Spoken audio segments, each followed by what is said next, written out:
Yeah!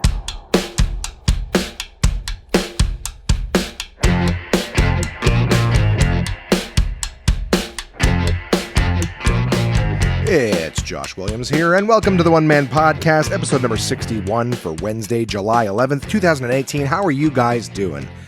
What a magical day it is outside. It's beautiful. I am recording this just after 1 o'clock today because I've got some plans this evening that start relatively early afternoon, so I got to get this out for you guys.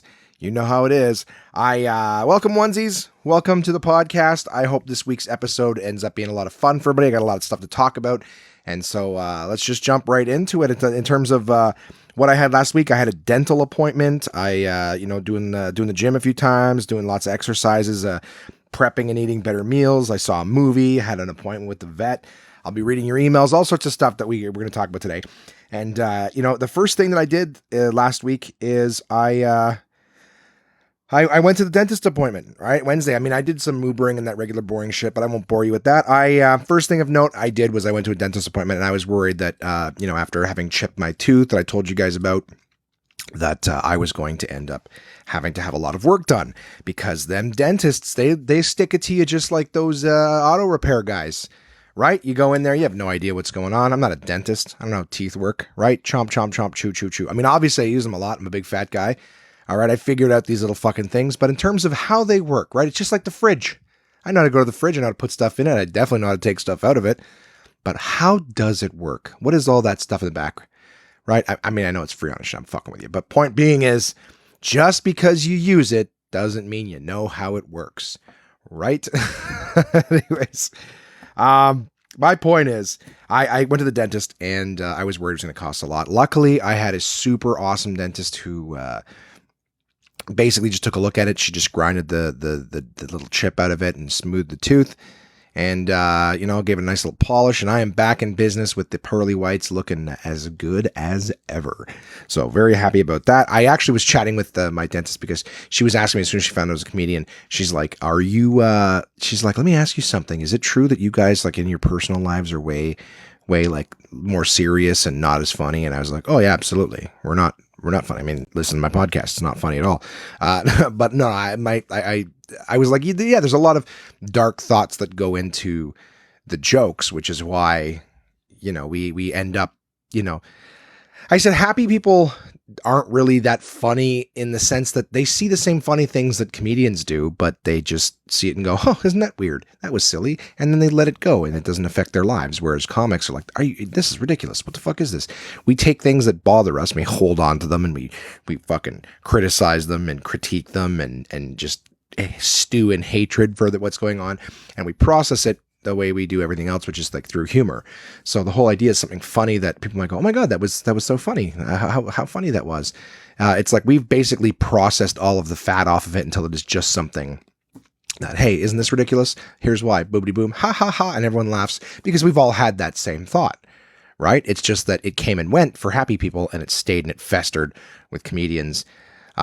So anyways, I mean, I had a much longer discussion with her about that. She was engaged. And then of course, I, being the sweetheart that I was, I gave the whole staff there, some tickets to come out to a comedy show at any point. They could have come when I was there. They can come another time. Don't matter to me. All I know is that they love me. They, gave me a little discount there. I appreciate that. So yeah, the tooth fiasco was no big deal at all. They grinded it down.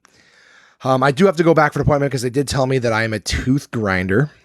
So, I don't know, that sounds like an app, but, no, I grind my teeth apparently when I sleep. So, I gotta go back. One of my canines is like grinded flat. So, I'm going to go back in the fall. I'm going to get a bunch of x-rays and stuff. And I'm going to that's when they're going to stick it in my ass. You know what I mean? First date went okay. I would prefer a second and third date first, but, I have a feeling that second date, they're going to go, oh, here's what you got. Or maybe it is going to be the third date. Right? Second date will be go back, get the x-rays, find out exactly what the damage is, and then they'll set an appointment to fuck me in my ass.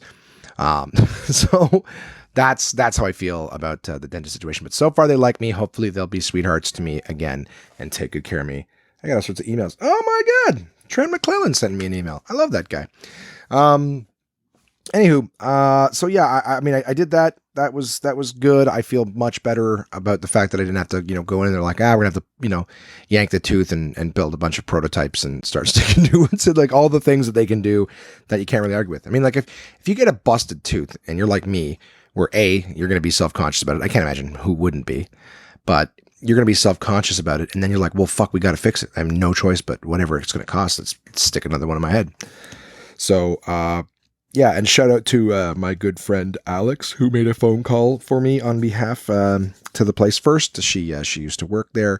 Had a little chat with them, let them know how important a person I am. I'm just fucking with you, but she was good. She made sure that they didn't see me coming, because that's how I feel when I go to the dentist as well as the mechanic. And so yeah, I did that. My friend Melissa came over to visit for a little bit that afternoon, which was just basically like her killing an hour on rush hour. She drives from one end of the city to the other, so she stopped at our little place, our central hub. Shot the shit for a bit. It was kind of cool. I actually went to what the fuck does back? Oh yeah. I actually went to the gym with my buddy Peter that night because I'm sitting here looking at my notes, going, "What the fuck does back porch docs means?" I'll tell you.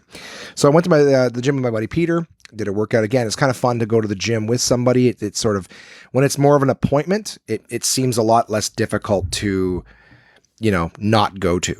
You know what I mean? And I'm not saying that I struggle with that, but I think we all struggle with going to the gym. If you really don't want to go, it's the thing in the morning, like, I'm going to go to the gym today. And as long as that thought in your head, at least for me, is like, oh, but I'm going to go later. I don't have to go to the gym now. I'm going to go later. And then it's harder and harder as the day goes on to just decide. And then, of course, when it's late, you're like, fuck it. I'm just not going to go. That's how it works for me. Having a drink. Going to do something this afternoon, and I need to pre-drink for it because I'm not going to be able to afford to drink there. Oh, we'll talk about it. We'll talk about that later on. Yeah. So I went with Peter. We did some cardio, did some arm stuff, and again, just felt good. Just felt good to get on to the treadmills, the ellipticals, and just keep banging out the workouts. I got to tell you guys, I've lost 5 pounds this week. Since the beginning of the week. Well, it's Wednesday when you guys hear this. But in the last, let's say 5 days, I've lost 5 pounds. So feeling pretty good about that. And the last weigh-in of that result came after eating, gotta say. So it was after food consumption. It wasn't like a first thing in the morning, voided of everything. No, I'm 5 pounds down after meals. So that's, I don't know, I'm feeling good. That's all. Feeling good. I'm not going to dwell on it too long. I'm not going to make you, I don't want any praise. I'm just saying, hey, I've lost a little bit, feel good. And that's exactly what I need to keep going full steam ahead. So went to the gym. When I got back home, it was so funny. Kamar and I sat on the back porch, having a couple drinks, not many, because I know the calories are there too, but we had a couple drinks and we watched it's funny. We were watching I think the documentary or whatever it is. The series is called Africa, and it's on Netflix, but it's available in 4K. So the TV that we have up on the back porch is like a 55-inch 4K. It looks great. So yeah, anyone who's at the house party knows we have this big TV out in the back. Outside by the street. We bring it in every day because someone will lift it for sure, but we're sitting on the back porch in the sun watching nature documentaries. Only we weren't listening to the narrative or the sound. We just had the visuals on, and then we were playing whatever we wanted on the iPods or iPhones. So it was fun. Had a good time. Had a couple drinks, watched some 4K nature shit. And I don't care who you are, all right?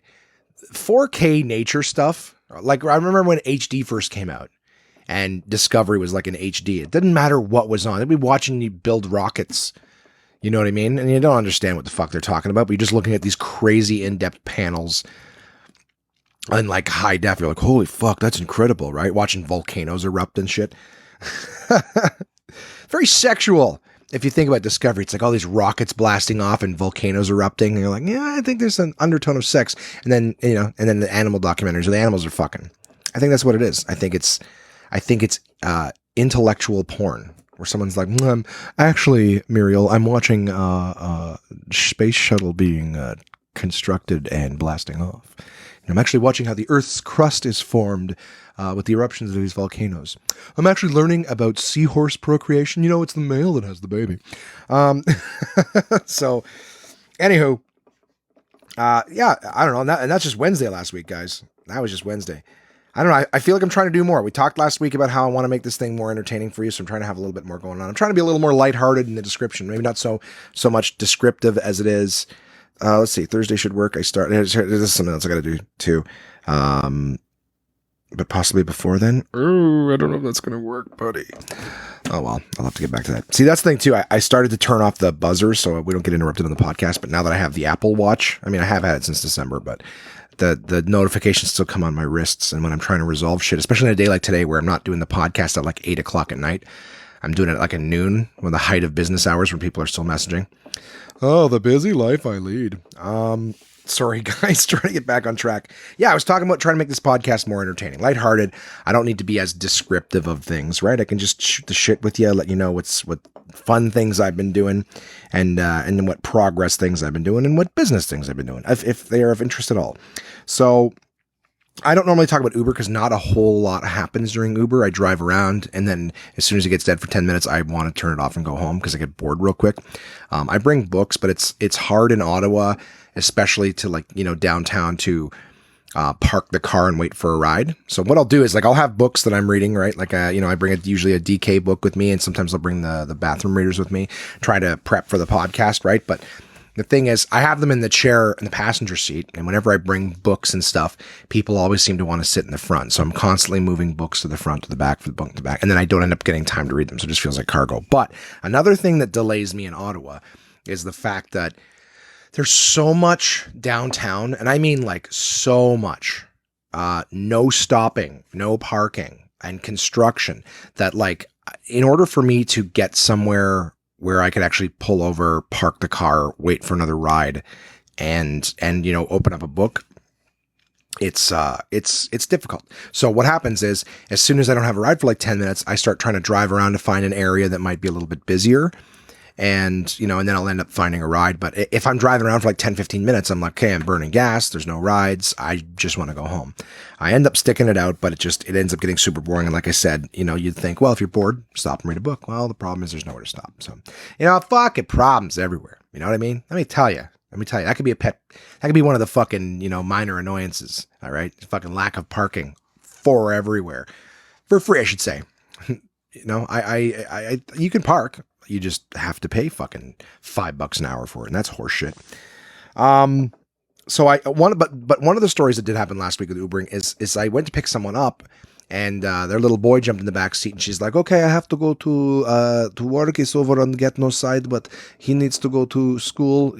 So if you take him," and I'm like, "Okay, so I'm going to drop him off, and then we're going to drop you off." And she's like, "No, you're just going to drop him off. I have to go to work." And I'm like, "Oh," I'm like, "Are you comfortable with that? You're going to put your, and he's a young fella. I would say definitely he wasn't older than 8 years old. And it made me uncomfortable.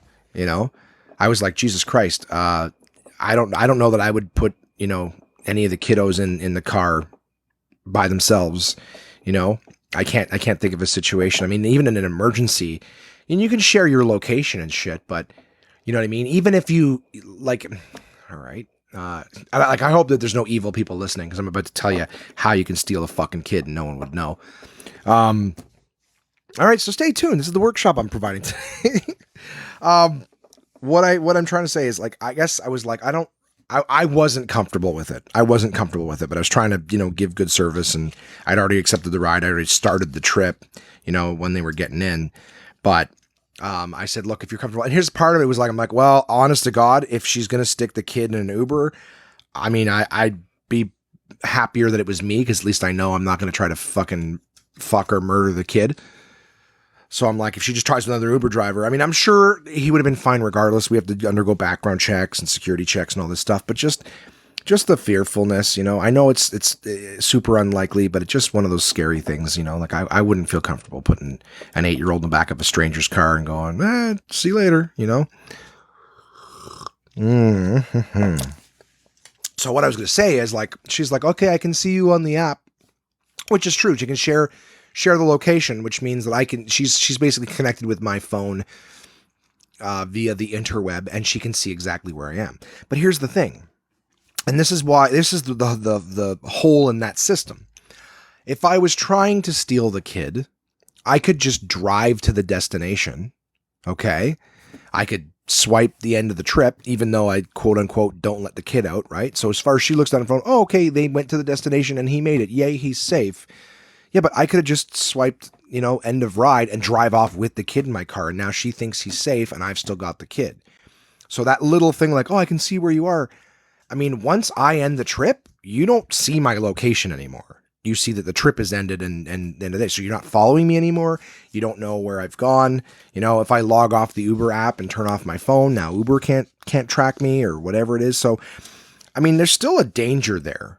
Just being able to see where the driver is during the trip doesn't completely eliminate the thing. Again, I hope there's no horrible human beings out there that are like, fuck, I never thought of that. You gotta up your oh, that'd be a horrible joke. I was gonna say up your pedophile game if you're not thinking. All I'm saying is I think that there's it's not safe. But I was trying to it wasn't a far ride. It was like 10 minutes max. But I remember I was trying to make the kid feel better because I even asked him are you comfortable with this, dude? And he's like, yeah, I'm okay. So I was like, all right. So while we were driving, I told him the story of one time when we were young, my brother Aaron and I. We went to go see a friend of ours from the neighborhood. His mom was like, you guys want to go see The Lion King? Well, when it first came out, that's really dating myself. But when Lion King came out in theaters and we were like, yeah, we'd love to go see that, So she offered to take us and everything like that. But the thing was when we went to my friend's house that evening to go to the movie, we didn't end up, his mom wasn't coming. It was his mom's boyfriend who we'd never met. And he fucked us. No, I'm sorry.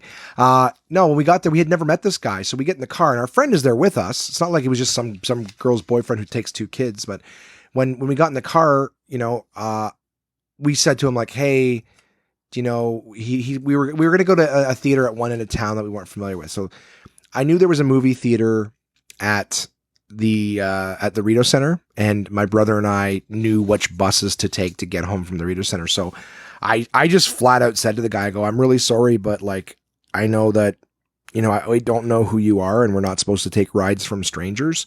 So, instead of going to this, drive-in theater across the city and we wouldn't know how to get home if something happened, could you take us to this other theater? We know how to get to this place, and if we got stuck, whatever, we'd know how to get home from here. So and the guy was super nice. He was a super nice guy. In fact, we got into the movie maybe 5-10 minutes late because of the fact that we changed locations that we were going to. But in terms of an adult, and that was the thing, he was a cool dude. We only ever saw him the one time, but I just thought it was really cool that a little proud of myself as a kid to be like, hey, you're a stranger and we want to go somewhere where we know how to get home if something ever happens.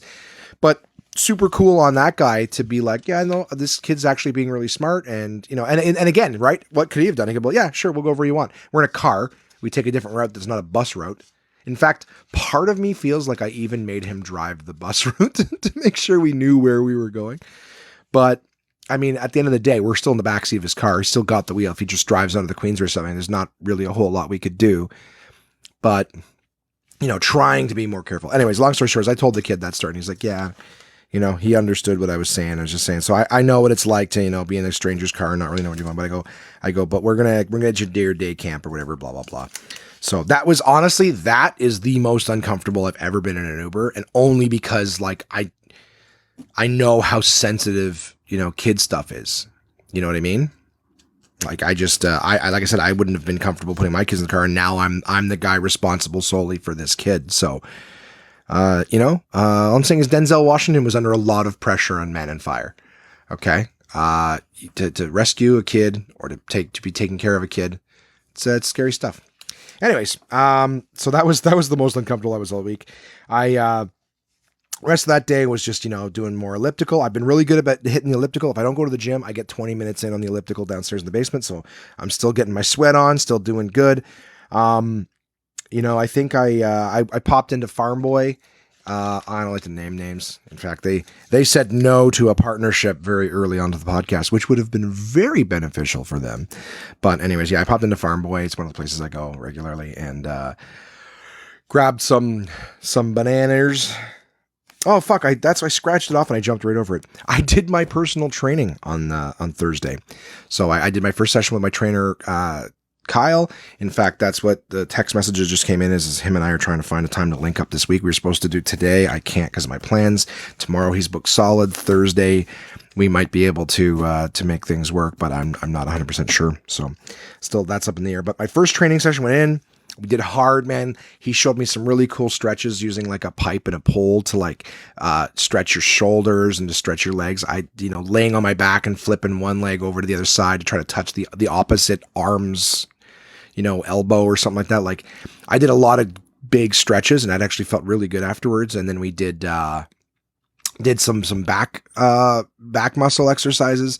I don't want to say back exercise, but it was basically like some of the upper muscles in my back, around my shoulders and things like that. Did some bicep stuff and some chest stuff, and then we did fucking squats. And I have not done squats in I can't remember how long. In fact, I usually bend over at the waist when I'm doing. I do not squat down for any reason. So it was tough. It was like the bar squats. We'd bar on my back, squatting down, whatever. I did 45 of those. Three sets of 15. Holy fuck. My legs were jelly after the first set, but I still banged out the other two. I was a good bitch, right? And I managed to get that done.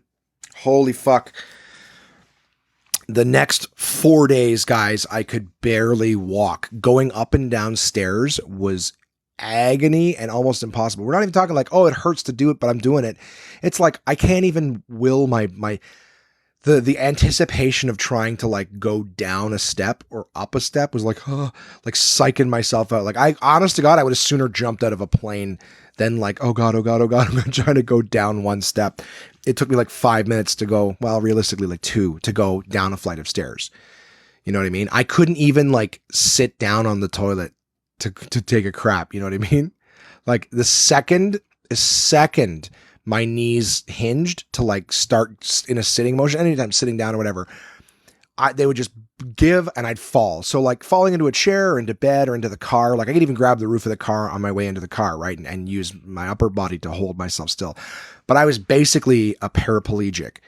Anything that required any kind of leg engagement for like 3 days afterwards, it was toast. As soon as my knees bent, gone, all strength, fall to the ground. So yeah, it was intense training. It's a good hurt though. It's a good hurt because that hurt means that your body is repairing itself. It means that you're making a difference. Your working out is doing something. So that was it sucked being so immobile, but I felt fucking fantastic. So I'm sitting here looking at my note going, why did I go to Farm Boy after? I went to Farm Boy because the second I left the gym, it was on my way home and I'm like, I need bananas. I need potassium. I need something for my legs. I'm going to have to spend the next few days working the lactic acid out of my muscles. But that night I went to go see Ant-Man and the Wasp. Fun movie. I'm definitely not going to give away any spoilers. All I can say is, in terms of the first movie to come out after Infinity War, I was a little disappointed. There's fun, cute scenes in it. There's the regular laughs that you would expect from a Marvel movie. Definitely some cool action scenes.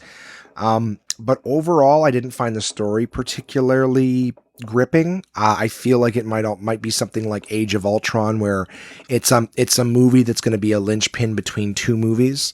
You know what I mean? This has to happen so that other movies and other stories can happen. It felt a bit that way. But it wasn't horrible. Still had a good time, but it definitely one of my my lesser favorite Marvels in the Marvel Cinematic Universe.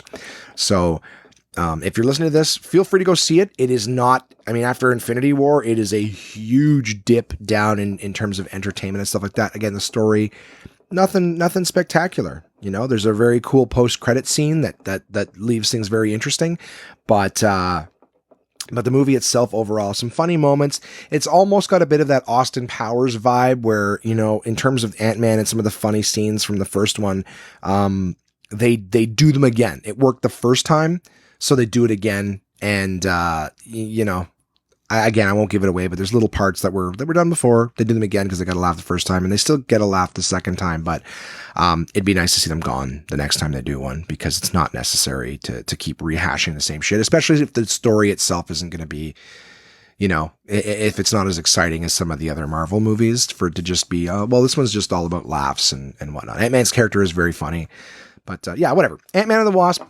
thumbs up, just not, in terms of a standalone movie. It's, if it was just a standalone movie and it wasn't part of this larger Marvel Cinematic Universe, it would definitely be a lot worse than it is seemingly. There's, nods to other shit and whatnot. Anyways, Ant-Man and the Wasp, go check it out if you want. If you don't, fuck yourself. What else did I do last week? Oh, on Friday, I went to the vet. I took my mother, her dog, and my dog Chase to the vet. And speaking of places that, again, they see you coming and they fuck you when they can. I'm starting to sound like every place I go, it's just, these fucking guys with their services, they're trying to fuck me. And I go to McDonald's and they try to fuck me. Right? I go to Chapters, they try to fuck you. I'm just talking about the ones, I think that these might be the holy trinity of fuck you in the ass places, right? Or at least for me, right? Is you go to the dentist, you don't know what needs to be done. You're going to pay out the nose. To the mechanic, again, if you don't know the things and the parts and how it works, they can really take you to the cleaners. And then, of course, the vet. And the vet is more that they're, I don't want to say praying. Some of them are fuckers. One sec. Ugh. I've got the worst hangnail. And it keeps its, I don't want to say it's infected, but it's definitely juicy. Sorry, guys, that's gross. Yeah, the vet, they prey on the fact that you love your pet. And so if they're like, we should do some x-rays and we should get their teeth done and we should, let me clip their nails for them. And we should do definitely wash all that. Those teeth need to be cleaned and, we're going to need to be sedated for that. And, let's make sure we do some blood work. And did you bring in a stool sample? They're also going to need a Lyme disease shot. And it's one of those things that you just feel it coming and you go, do I absolutely have to have the Lyme disease shot? Well, no, but the ticks are bad this year, right? So anyways, our dogs are all vaccinated for fucking everything, but it's expensive. And, so that's one of those places too, where you like this, there's some things that you should do and there's some things you don't necessarily have to do.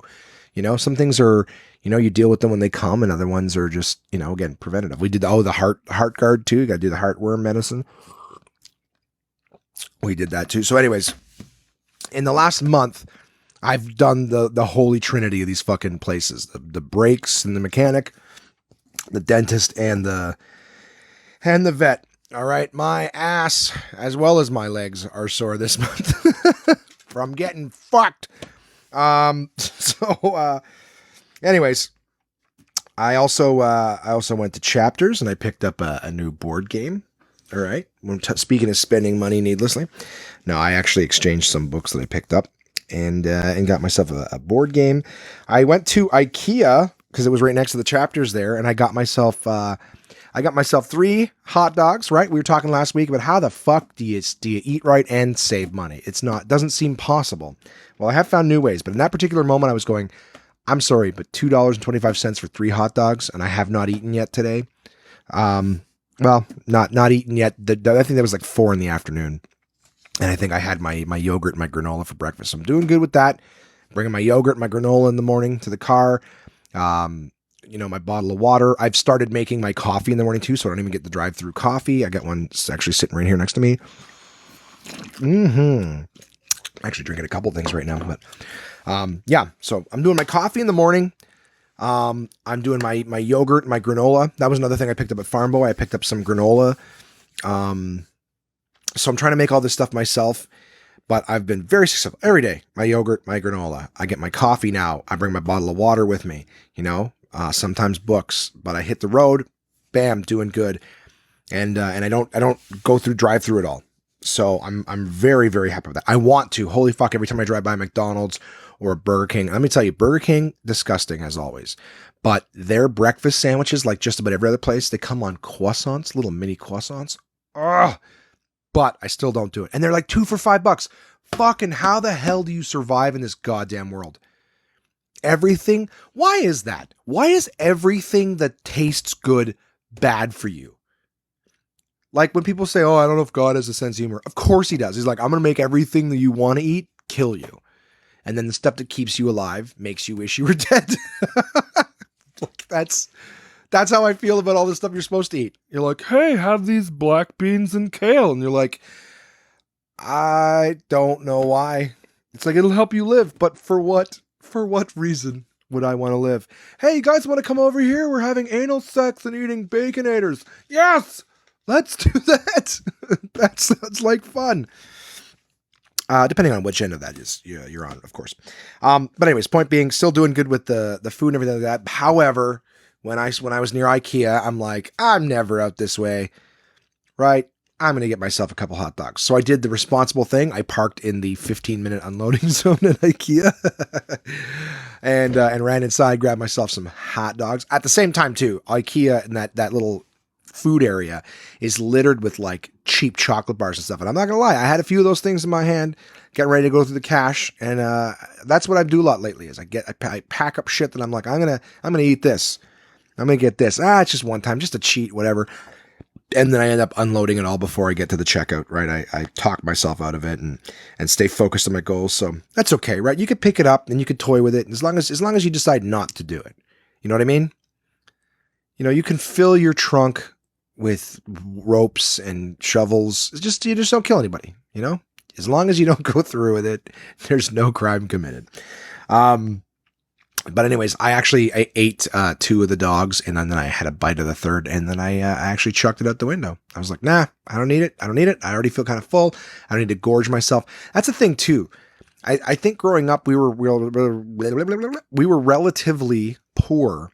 So I've never been a big fan of waste. So the thing is, like, if I make a plate of food, I actually a lot of times am full before finishing, but I'm just like, well, it's still food, you better finish it. And I think that's a fucking issue too. So, now I'm taking my time. If I still feel hungry after something, I wait. I've been getting these healthy choice microwave meals that are like 200 to 300 calories each. They're not even a full 500 calorie meal, but I'll have one of those and I still feel hungry afterwards. Not starving, but I still feel like, I got room for more. But I wait. I don't do anything. I give it 20 minutes and then I forget about it, which is great. So I'm taking less calories. Probably why I'm showing the reduced calorie, the reduced pound results is that I'm doing those little battles. So I had 2 hot dogs. I chucked the third one away, right into traffic. No, I chucked it into a park hoping that seagulls or raccoons or something would eat it, right? Again, not wanting to waste, right? Just throw it in the garbage, nobody's going to get it, but throw it into a park, animals will get it. Somebody's getting fed, right? We didn't waste food. Something didn't die and get mixed with leather and shoe and dead seagulls to make a hot dog, right? It's, still don't know what the fuck is in a hot dog. It's like giant big bags of bologna, right?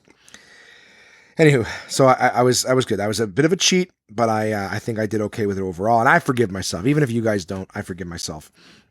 And then after a successful day of not spending too much money and going out and getting some shit done and whatnot, I played a little PlayStation VR. I decided, you know what, I never play it unless anybody else is around. I played a little PlayStation VR. I played a game called Werewolves Within. I've probably talked about it before, and no need to talk about it now. And then a game called Static, which I really liked, but I got stuck on. It's just a puzzle game. Your hands are stuck in a box, and you basically it's like an escape room for your hands. You have to figure out the order of things and mix around. And it's way more complex than like your hands being stuck in a Rubik's Cube. There's all sorts of different things that you have to play around with. Some of them are timed, some of them are whatnot, and every level has got a different box and different objectives. Very, interesting game. But I only got like 2 levels in before I just hit a puzzle I couldn't solve. And so I will YouTube it, I will cheat, and then I will continue on with my journey. Hey, on Saturday, I got an oil change first thing in the morning. And this was the people that I trust at my regular dealership. They were great. It was good to see my old pal who used to work there as just a regular service guy. He left, and now he is in charge of things. Outstanding. They took great care of me. Everything was great. No complaints whatsoever. Again, back to doing elliptical stuff. I had a tasting in the afternoon for some Tanqueray and something called Kettle One. So like one of them was like a lime-infused Tanqueray, and the other one was a lemon-infused vodka. So, nothing to write home about, nothing fancy that. And then I came home and I played video games again. And this time I played a game called The Last of Us. Super old game, several years old. I'm very late to the party on that game, but it was a lot of fun. In fact, Jason was sitting here with me. He was, if you knew the layout of my room, I'm sitting in my nice big comfy executive chair playing, and Jason was laying in my bed watching me play. So it was very fun. And then he passed out and I peed on him. No, no, he was falling asleep, so he left. But it was actually a really fun game. It's not really I guess there's zombies in it, but I didn't get far enough to actually fight zombies. I was actually just killing human beings. As is done when the world goes to shit. Lord of the Flies stuff comes alive. So, I had a good time. It was a fun time. I actually have been, I work hard during the days. I'm doing right with my food, doing my exercise, and I feel like I can reward myself with little video games at the end of the day. So I was doing that on Sunday. The regular, take the mother unit out to run some errands and get some groceries. I came home. I got a reasonable amount of stuff too. So I've got a lot of stuff in the house. So I was doing those meal preps where I would, make chicken, broccoli, and sweet potato, but I was buying like fresh stuff. I'd cook it all up and make my meals for the week. Problem is I got so much stuff in the freezers that I'm like, I really need to eat this first. So I've got some veggie burgers. I've got a bunch of cans of soup that I bought like 6 months ago. They're in cans, but at the same time, like I bought cases of them at Costco. So I want to start using what I have before I start bringing in new food. So the only thing that I bought fresh was like yogurts, and I brought some strawberries that I can chop up and throw into my yogurt in the morning. So it's just trying to be more, get rid of the stuff I have, and then I can only more minimalist, basically. So rather than having surplus of shit, I want to use up what I've got in the house already, and then start, just getting what I need for regular day-to-day and weekly and whatnot. So, but we had to clear out the freezers because there's fucking 4 of us that live here, and there was stuff in the fridge. Jason gave me a hand with it, and we sort of went through our freezer, deep freeze downstairs, and the freezer and the fridge, and we chucked away everything. We were throwing out stuff that had like 2014 expiry dates on it. So clearly old roommates stuff that no one ever went through. So we freed up a bunch of shit. I was able to put, like I said, some frozen meals and stuff like that I bought previously in for quick in a hurry shit. But it's funny when you're doing like kitchen organization, because that's basically what I did Sunday. I went shopping, and then I came home and I organized my kitchen for all my storage and my glass lock containers and all the different stuff that I do. I prepped some meals. I made what was it, a tiki masala sauce on chicken. So again, frozen chicken strips that I had, I made those up. I put tiki masala sauce on them. I took a can of black beans and mixed that in, so it was like a nice chicken masala black beans. I used the steamer to steam some basmati rice, so I put that shit on a bed of rice. I made about 6 meals with that. I also did up, when we were cleaning out the freezers, I found an older bag of, I guess it was like yellow and green beans with carrots. So it was like a frozen medley of those veggies. And then I got, and I found some like broccoli florets that I had. And with those ones were like both freezer burnt. So, and they'd been in there for a while, but I still steamed them. I still use them for my food prep, but I don't know a whole lot about like how bad veggies are. Like if something is in a deep freeze the whole time, even if it gets freezer burnt, is it just disgusting to taste, or is it like bad for you? So I've already had one of the meals.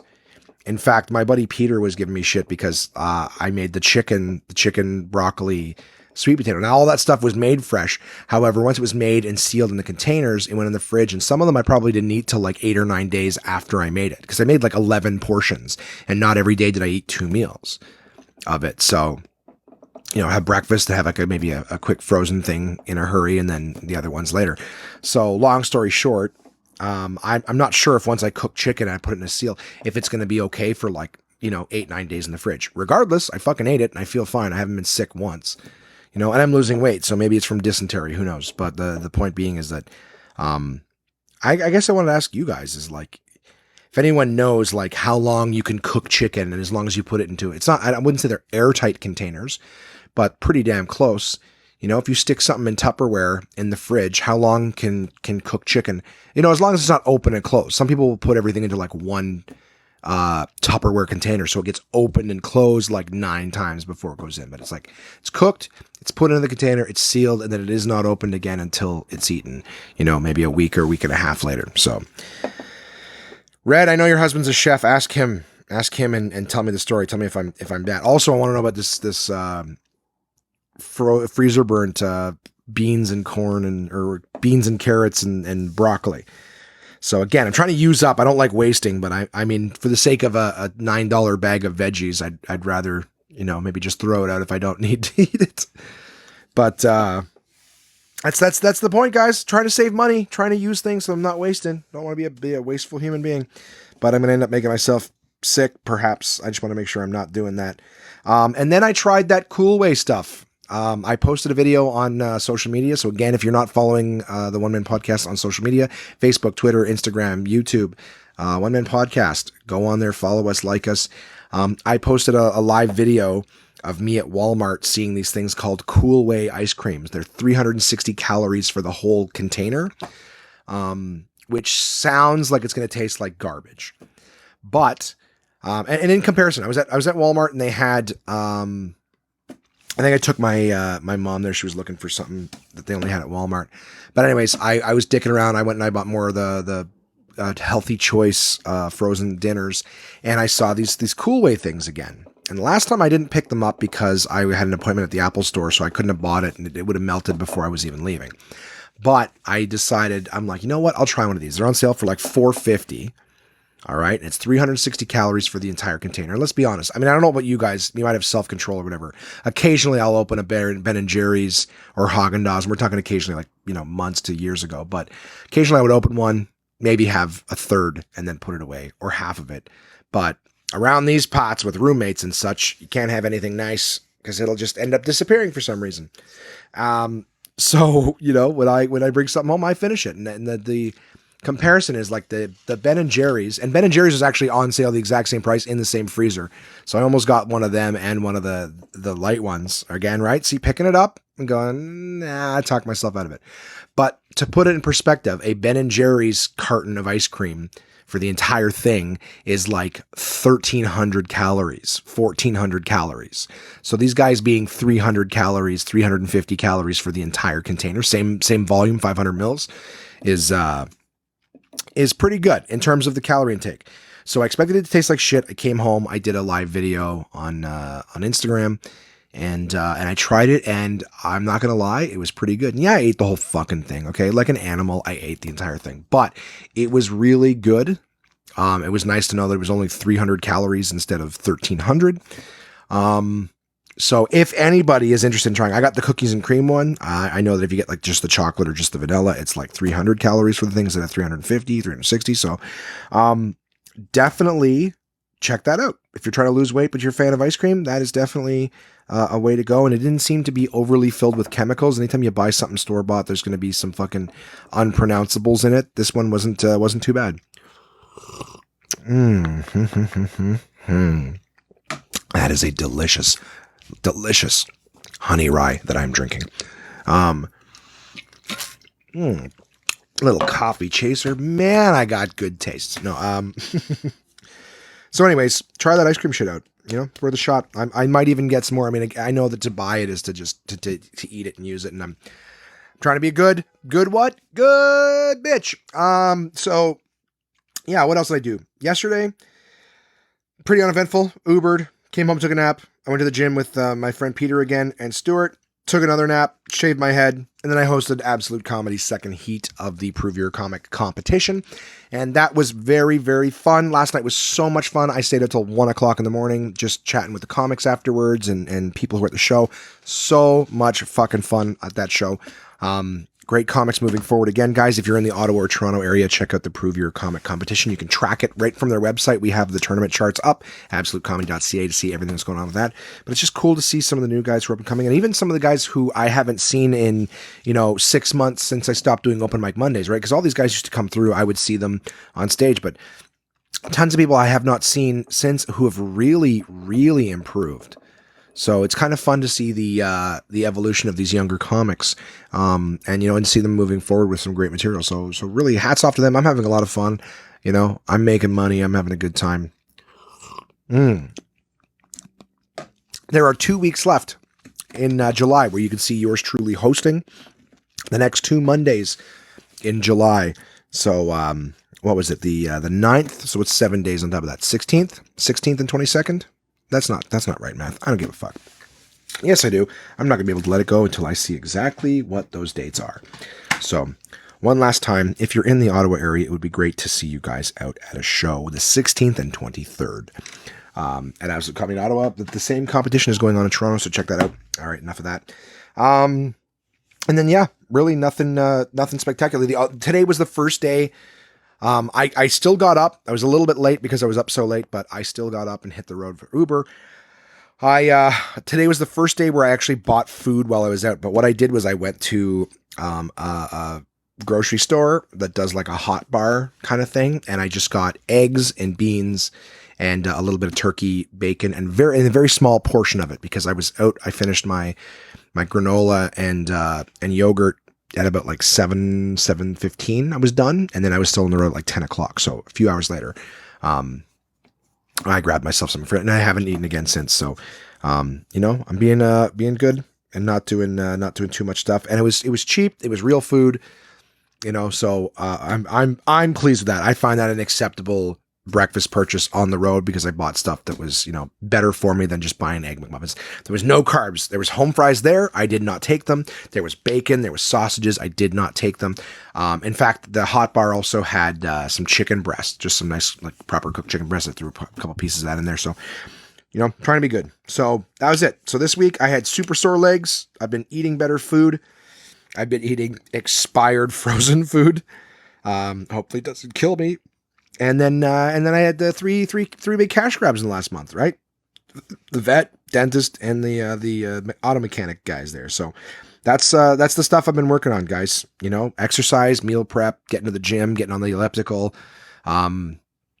Comedy's still not in the forefront. I got to get some things off my list. I'm not trying to make excuses. I'm just trying to say I got some other shit that's on my list that I need to get out of the way so that the main thing is so that I have the peace of mind to go somewhere and sit down and write so that I'm not distracted by all the tasks that I have to do. So I'm going to be working on those. One of them is taxes. I have to get my fucking 2017 taxes done. But I just find at the end of the day, I don't have the energy to pull out all the paperwork and start doing filing taxes, and I'll just pass out. So, I've been, I played a couple nights of some video games. I gotta phase one of those out and do that, but life's gotta be a balance right now with all the food and work and this and that. You gotta have something to look forward to. So, I love talking to you guys, and I like playing some video games to just totally escape my mental situation. I think, there's a really good part in the Men Are From Mars, Women Are From Venus books where it just talks about how,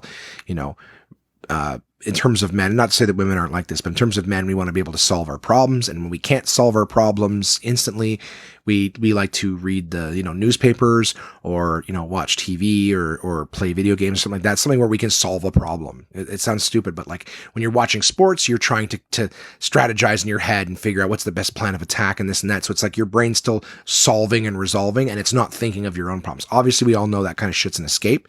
But at the same time, it's actually your brain is working on solving little micro problems, and then it gets ready to go back and it starts to feel better about itself. So rather than like, oh, I got all this thing to do, it feels overwhelming. You start, playing video games, start beating some levels or solving some puzzles or, watching some sports and getting into that shit and, reading the news and start solving other parts of the world's problems and stuff like that. Anyways, that's it for my week. It was a lot of stuff. I had a great week. The shaved head thing is still going well. All right, it's getting faster and faster to do it. I put on my nice product, shaver down, and I'm still getting compliments on it. It still feels comfortable. So overall, I'm a happy dude, and I am definitely going to keep up the head shaving for now. I might make a change, once I start losing some weight or whatever. I might see how it looks if I bring it back. I've also looked at scalp micropigmentation, where they basically do like tiny little tattoos of like hair follicles. Because my issue is just like a small little like 1x2 patch in the back of my head where the hair is so thin you just can't see it. It looks like a little Band-Aid sized bald spot right at the crown of my head. But I don't like how it looks, and enough people have been like, "Hey man, you're going bald." It's like, it's been there for years. I'm not going bald. I just am bald, and it's just stopped there. But I've thought about, doing the micro pigmentation because it's basically, they do it for women too, in the sense that like sometimes people have really thin hair, but if the hair is dark, you see right through it to the scalp. But so what they do is like they tattoo your scalp, and it gets rid of that shine and everything like that. And it actually makes your hair look fuller because it's basically that shit that you spray onto your head, right? They're like, oh, you just spray back your hair, and it's not, it's fucking spray paint on your head. But it's the same idea, only it's tattooed, so it's not constantly coming off or whatever. I've looked into it. I've watched some YouTube videos. Some people have got it, and the person did a good job, and they love it. Some people have did it, and the person did a shit job, and they absolutely fucking despise it. So, is what it is. But I've looked into that, and who knows, maybe someday if I'm doing well and I feel like, being in complete denial and tattooing, like somebody got me, like this powder that you put on your scalp, and it just basically dusts your scalp brown, so there's no shine or anything like that. Again, I don't want to be in denial. I think that's the biggest thing, is like, I'm trying to own my shit. If something happens to me, if my body doesn't look good or something, I just want to own it and be like, this is me. You know what I mean? Like, I want to be comfortable with it. I don't want to be like, every day I got to get up and fucking put makeup on my head and shit. And I know women, you guys do that all the time. You paint your faces and put makeup on, and some of you are wearing more makeup than a Walking Dead extra. It's like, I don't even know what you look like. I knew a chick in high school who, she was very pretty, but she was always wearing makeup, to the point that one day I bumped into her in public. She's like, "Oh, hey, Josh." And I swear for like 5 seconds, I didn't know who the fuck she was. I really didn't know who this person was. And I was like, "Oh my God. Wow, Christine, that's wow.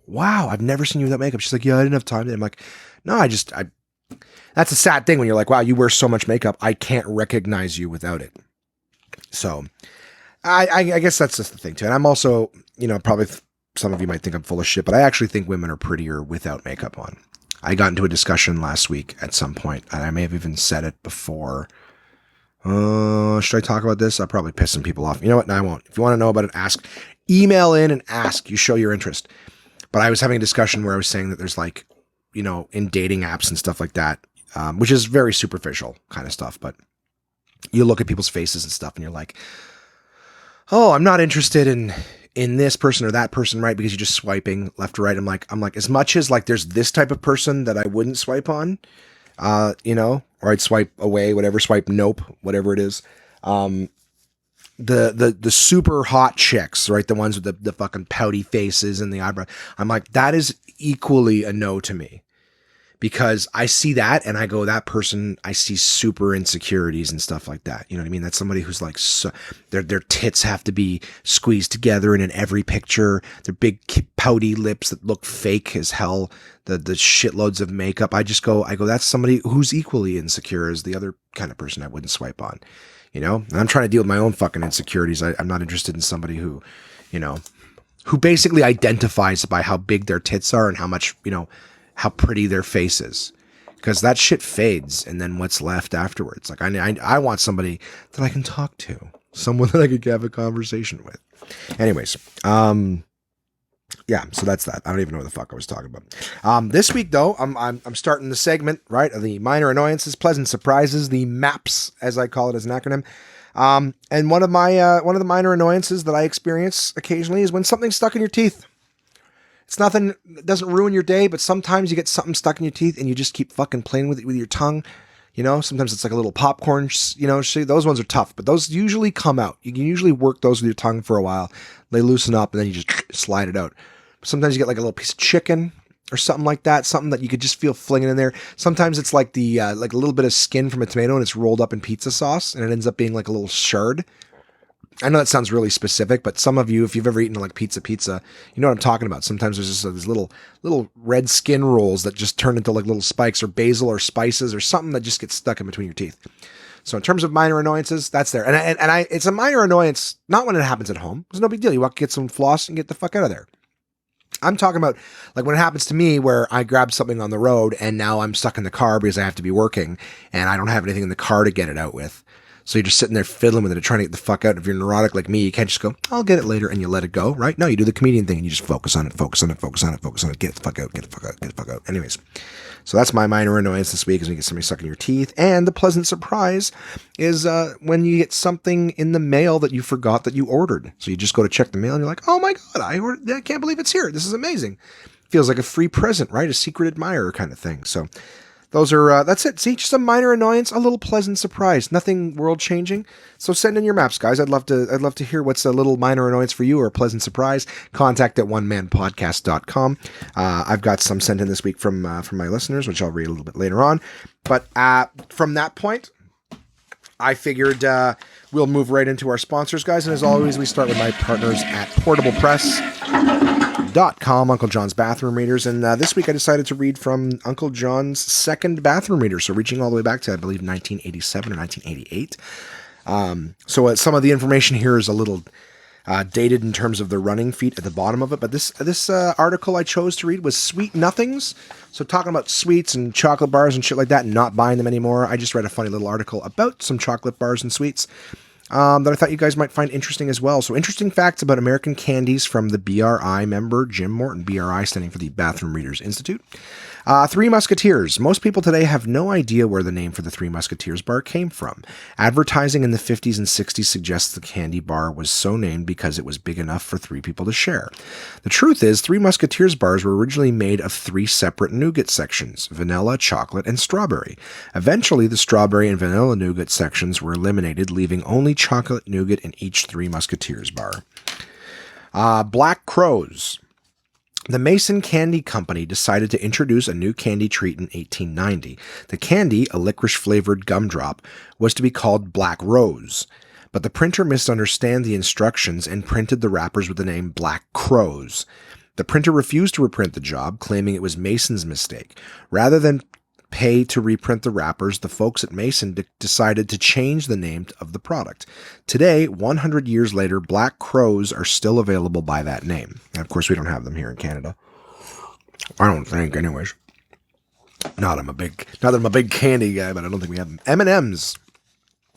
In 1930, Frank Mars, a candy maker in Chicago, told his son Forrest to get out of the country and not come back. That's just a sentence in and of itself. And that part of the story they don't go on any more of, which I personally found the most. I'm like, why did this guy kick his kid out? Like, you can kick your kid out of the house. You could say, I never want to see you again. What parent is like, get out of this country?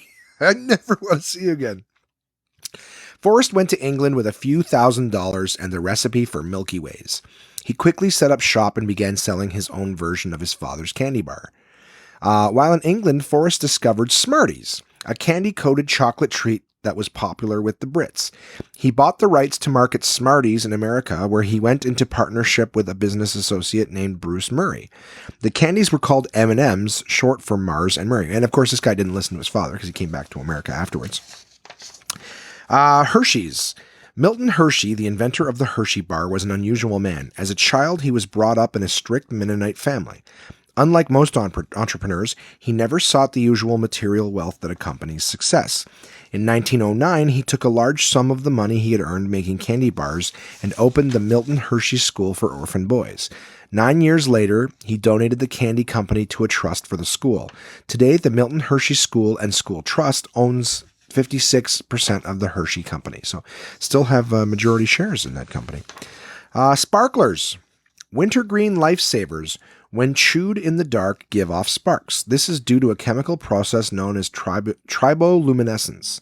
Triboluminescence, there you go. Sugar Daddy. Owner Robert O. Welch, the inventor of the Sugar Daddy, is also the founder of the John Birch Society. So that one's not so much about the candy, just a random fact about the dude. Mexican Hats. Hyde's Mexican Hats candies were originally called Wet 'em and Wear 'ems. Kids were supposed to lick the candies and stick them to their foreheads. What possible reason for kids wanting to use the candies in this fashion is unknown. Cracker Jacks. The dog on the Cracker Jack package is named Bingo, after the folk song that generations of kids were forced to learn in grade school. O. Henry. Every day at about the same time, a young man named Henry would stop in at the Williamson Candy Company in Chicago and flirt with the girls making the candy. Soon the girls were asking Henry to do things for them. Whenever he came into the store, they would start, "Oh, Henry, will you do this? Oh, Henry, will you do that?" When Williamson introduced a new candy bar in 1920, one of the salesmen suggested that he call the bar O. Henry in honor of the likable young fellow. Charleston Chew. Sometimes the name of candy bars come from fads that are popular when they were introduced. The Charleston Chew was introduced during the Roaring '20s when the Charleston dance craze was in full swing. And finally, the Clark Bar. Often candy manufacturers spend hours agonizing over what to call their confections, but David L. Clark wasn't one to waste time on such efforts. When he introduced his candy bar in 1917, he simply named it after himself. And that is Sweet Nothings, guys. The running feet on these articles is only 53% of Americans have ever been to a dentist. Oh, do they get fucked there too? And estimates show that it may take a plastic container 50,000 years to decompose. But again, both those facts were in the 80s. So I would imagine by now maybe more Americans have been to the dentist. And I think now we have a much better idea of how long it takes plastic to decompose. But in 1987, 88, 50,000 years to decompose, 53% of Americans had been to the dentist. And that, guys, as always, was my partners at portablepress.com. Uncle John's Bathroom Readers. And as always, my partners at Absolute Comedy, as I mentioned off the top, Absolute Comedy, Prove Your Comic competition happening all of July and first week of August in both the Ottawa and Toronto clubs. Absolute Comedy is the best live stand-up comedy from across North America with locations in Kingston, Toronto, and Ottawa, Ontario. These comedians have been featured on Just for Laughs, Netflix, Comedy Central, CBC's The Debaters, Jimmy Kimmel Live, Conan, The Comedy Network, and much, much more. Go to absolutecomedy.ca to see this week's lineup. Planning a night out is easy with dinner and show packages available at all locations. Live comedy is a great choice if you're organizing a celebration, fundraiser, company outing, or corporate event. Want the show brought to you? They'll send comedians to your venue with performances tailored to your event, creating a night of laughs your guests will love and won't soon forget. So for showtimes, ticket prices, gift certificates, special shows, and more, head to absolutecomedy.ca. Again, that's absolutecomedy.ca for the best live stand-up comedy from across North America.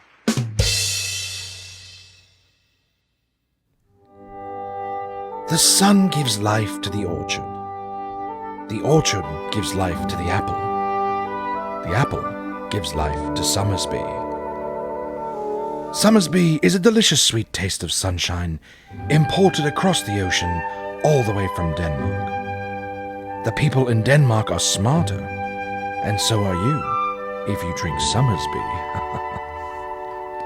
With flavors like apple, blackberry, pear, elderflower lime, red rhubarb, and a taste as regal as this fake accent, there's something for everyone to enjoy. And now, you can try them all in the Somersby Mixer Pack, available wherever fine beverages are sold. So go on and try for yourself the crisp, refreshing taste of Somersby. Your taste buds deserve it. Please drink resplendently.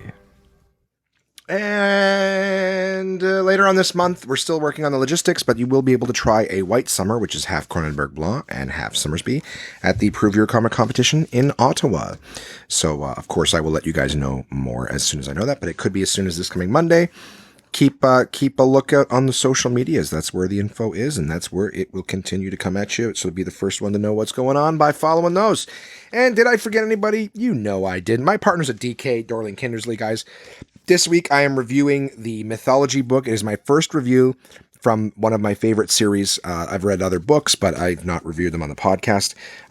This one they've sent me recently, and I cannot wait to finish it. I'm almost done, but I've definitely read enough of this to be able to tell you guys what I think of this book. It is outstanding.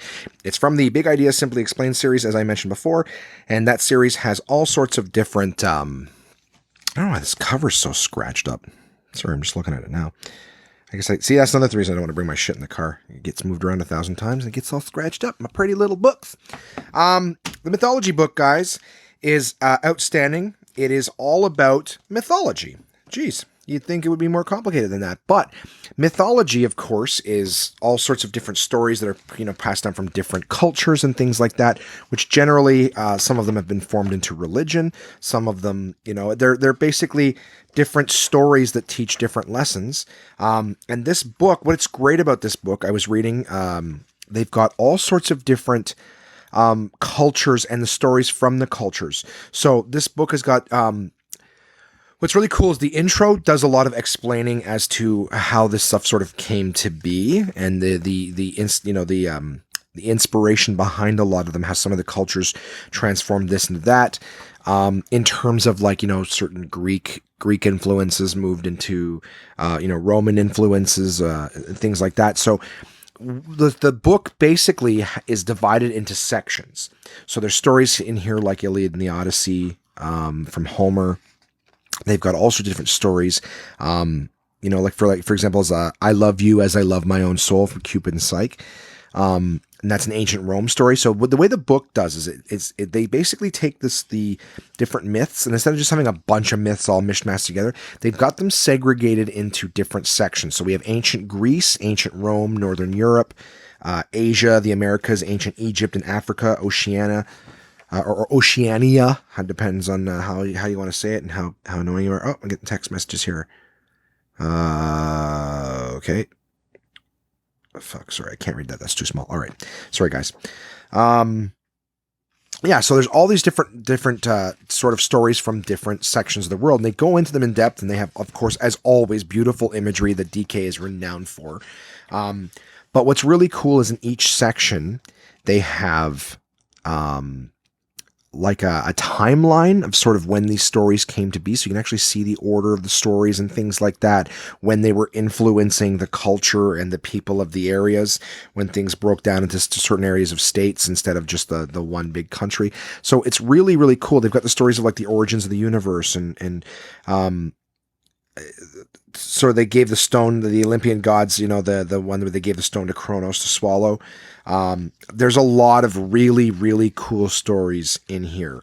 And of course, a lot of the stories we're familiar with. Some of them were new to me. I know a reasonable amount of like, you know, ancient Greek mythology and stuff like that, and Roman mythology. My Oceania is not very good, and I think that's the last section I have to read. But if you like mythology, this is a great book, because not only does it tell you stories, you can Google stories online and find out stories. But the idea that this has sort of got like a history connotation in terms of like how it was structured, they've got really great imagery, you know, just sort of relating everything back together. There's not too much to say about this one, because it is a collection of stories, so it's outstanding, and the value of this one really does come from the stories themselves. Like it's informative, as all DK books are. But what's great about it is just the fact that I really loved reading the stories. Some of them were refreshers. Some of them, I guess I'd forgotten little aspects of them.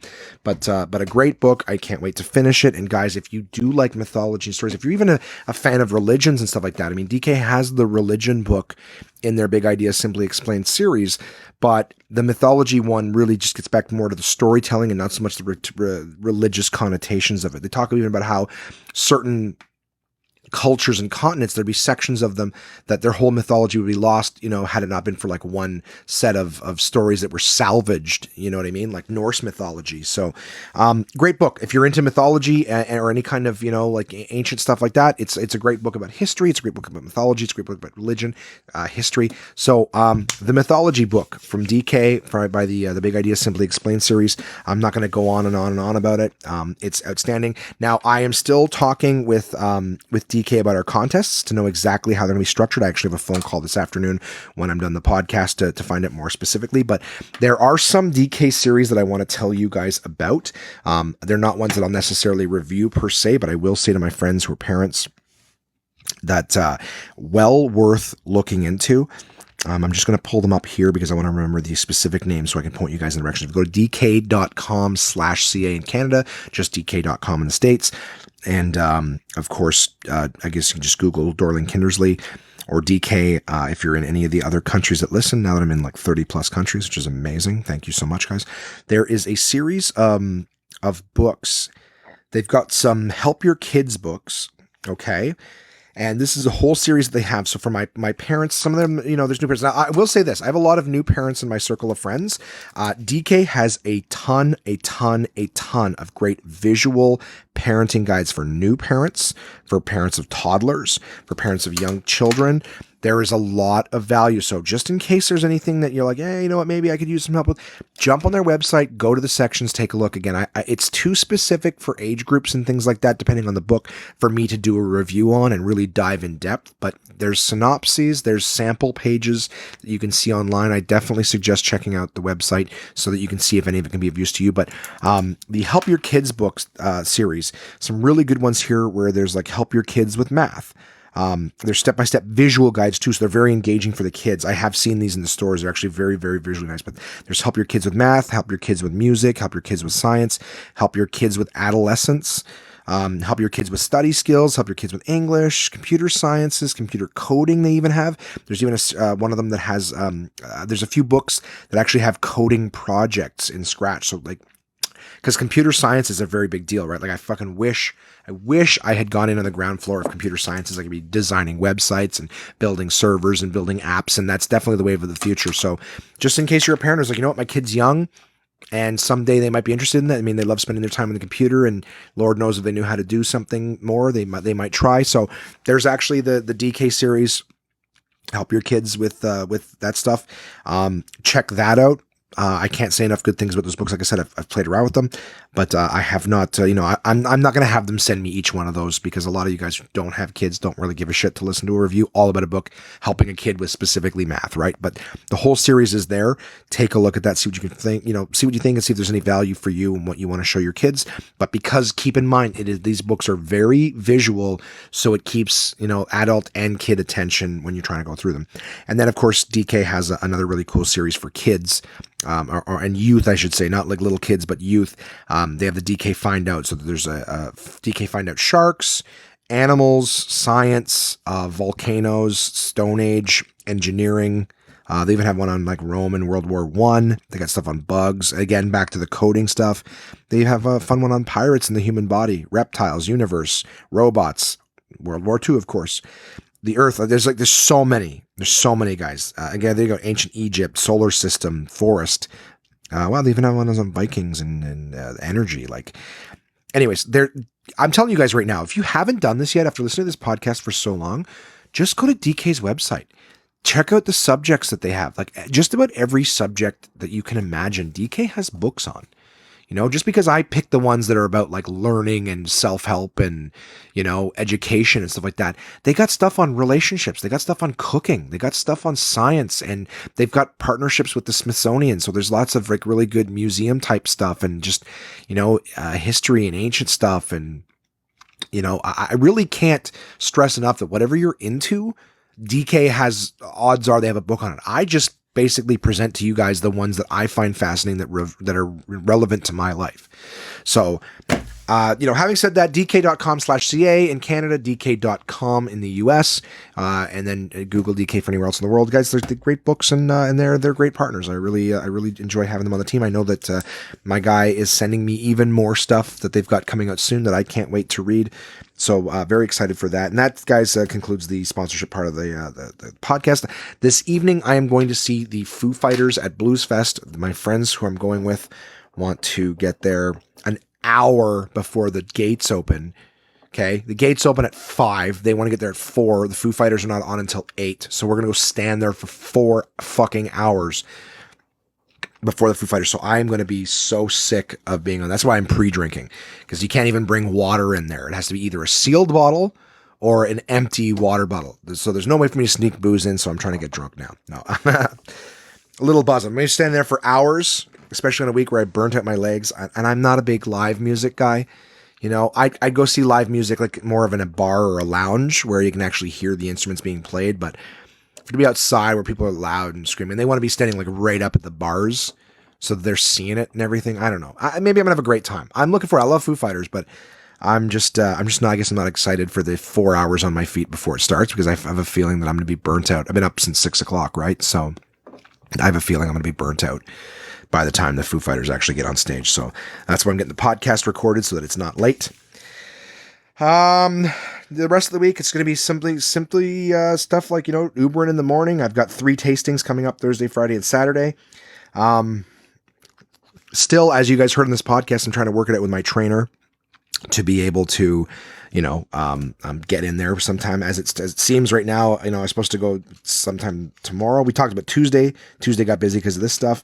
Wednesday doesn't work. Now it looks like Thursday doesn't work. So I'm going to see if I can get in on Friday, which will make it, it'll be over a week since I saw him, but whatever. We're going to figure it out. I'd love to see my friends, Mika and Melissa, on Friday night after one of my tastings, if they're free. We're waiting to hear back on that. Saturday, we're talking about doing a nice little, dinner barbecue with Noreen, Jason's lovely lady, at her place. We did that a few weeks back. That was the drunken problem solving that I talked about, I think.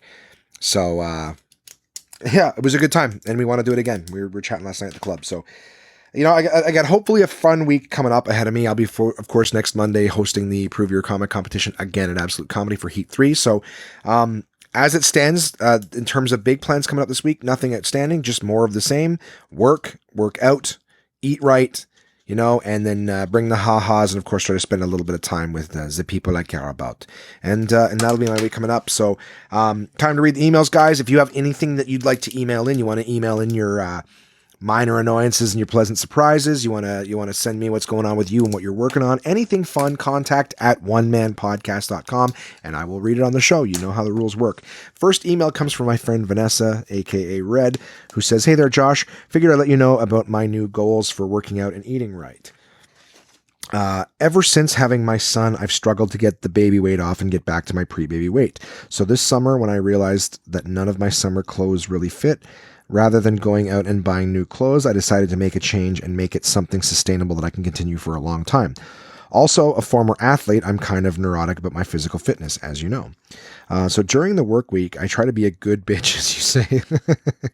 I love that. I don't remember where I heard that, but it was like a coworker of mine one time. He was just running off at the mouth. He was like, blah, blah, blah, something, good bitch. Oh, you're being a good bitch, blah, blah, blah. And it just stuck. I thought it was fucking hilarious, and I've been saying it for years. Oh, that's good.